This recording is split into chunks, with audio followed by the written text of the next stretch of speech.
हवा रोज आना जाना बा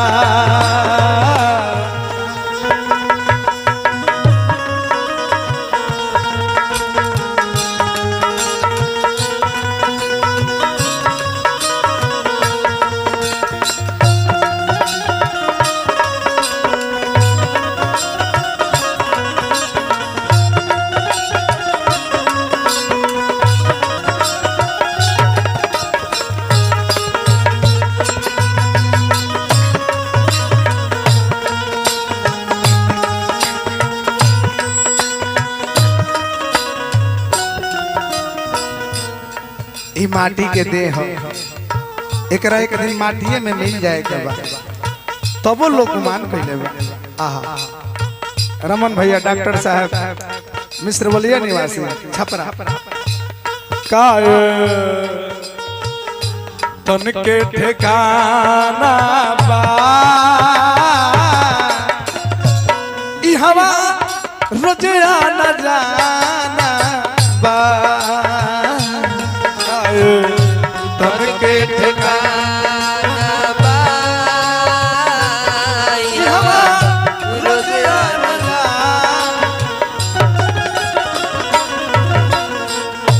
तकाए तन के ठिकाना बा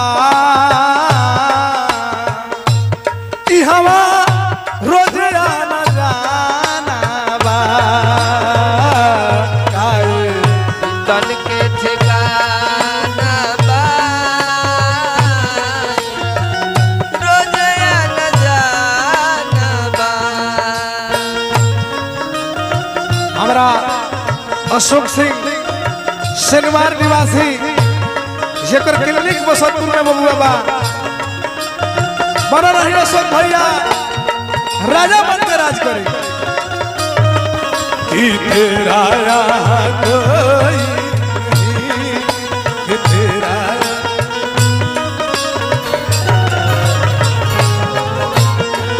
बना रही शर्मा जी मंजे बाबू हमारा विजेंद्र जी सुनील भैया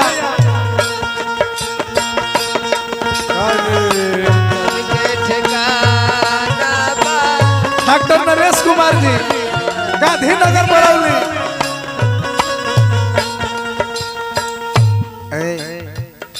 ई मन मूरत बतियो ना बूझे ई मन मूरत बतियो ना बूझे ई मन मूरत बतियो ना बूझे बतियो न बूझे यूहे करेला जौन एकरा के सूझे उहे करेला जौन एकरा के सूझे होवे पगला दीवाना बा होवे पगला दीवाना बा ई हवा रोज आना जाना बा तन के ठिकाना बा रोज आना जाना बा। क्या बात है बना रहे हमारा म्यूजिशियन टीम प्रदीप बाबू ध्यान देवे के बाद किसी भी शुभ अवसर पर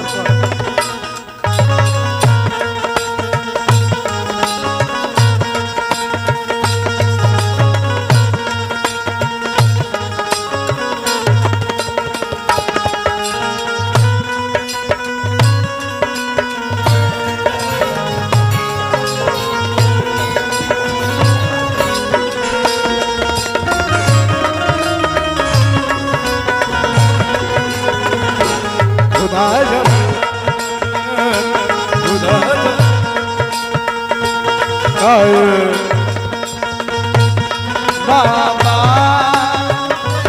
ई हवा रोज आना बा तन के ठिकाना बा तन के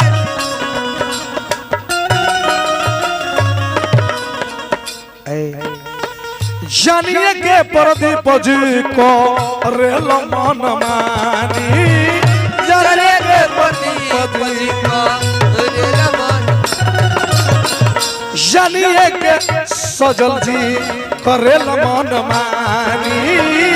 जानिए के रेल मन मानी हमार नाल बाधक को सिहर भैया